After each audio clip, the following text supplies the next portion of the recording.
इस वेले दी अहम खबर फिलौर तो जिथे किसानों के वलों नैशनल हाईवे नूं जाम कर दिता गया। किसान जथेबंदियां अपनियां मंगां नूं लैके इत्थे डटियां हुईयां ने ते हाईवे दे विच धरने दे उपर बैठ गईयां ने। भारी गिणती दे विच किसान इत्थे मौजूद ने जिन्हां दे वलों कहा जा रहा है कि जब तक मंग पूरी नहीं हुंदी वो धरने तो नहीं उठणगे। दसदी कि कुछ दिन पहला संगरूर धरने तो वापस आउंदे वक्त किसान जथेबंदी के 2 मैंबर जो सन वो रेल हादसे का शिकार हो गए, जिन्हां दी मौत हो गई।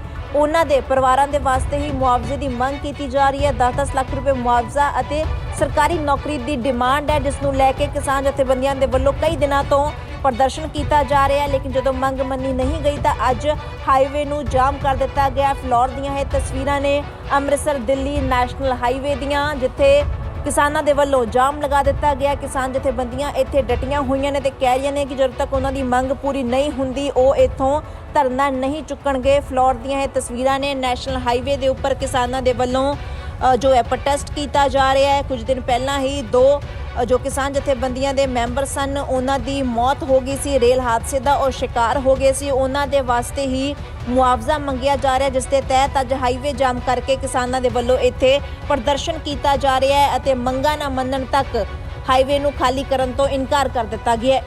पेंडू ते खेत मजदूर जथेबंदियां वलों संगरूर जिहड़ा धरना लाया सी, उस धरने तो वापस आउंदे आ फिलौर रेलवे स्टेशन ते 2 मजदूरां की मौत हो गई।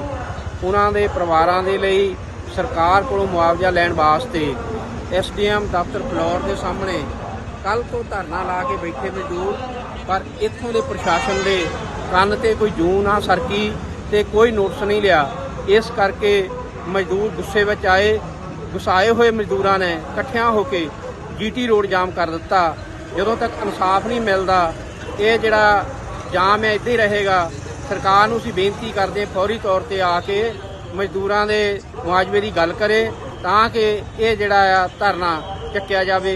अगर नहीं कोई इंसाफ दिंदे तो यह धरना इदां जारी रहूगा। इस वेले दी अहम खबर फिलौर तो जिथे किसानों के वलों नैशनल हाईवे नूं जाम कर दिता गया। किसान जथेबंदियां अपनियां मंगां नूं लैके इत्थे डटियां हुईयां ने ते हाईवे दे विच धरने दे उपर बैठ गईयां ने। भारी गिणती दे विच किसान इत्थे मौजूद ने, जिन्हां दे वलों कहा जा रहा है कि जब तक मंग पूरी नहीं हुंदी वो धरने तो नहीं उठणगे। दसदी कि कुछ दिन पहला संगरूर धरने तो वापस आउंदे वक्त किसान जथेबंदी के 2 मैंबर जो सन वो रेल हादसे का शिकार हो गए, जिन्हां दी मौत हो गई।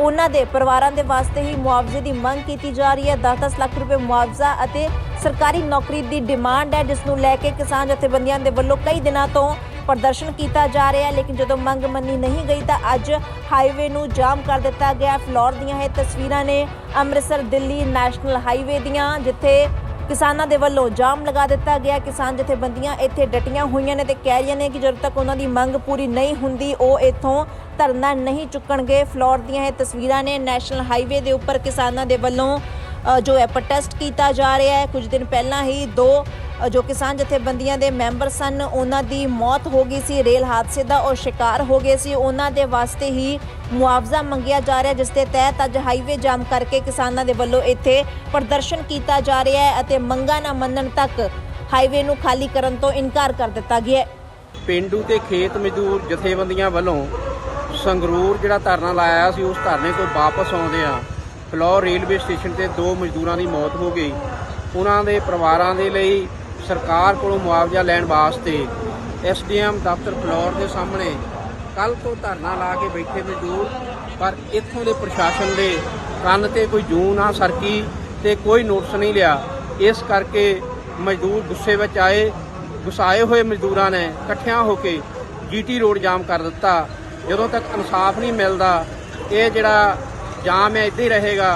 सरकार नूं असीं बेनती करदे फौरी तौर ते आके मजदूरां दे मुआवजे की गल करे तां कि ये जिहड़ा आ धरना चुक्या जावे।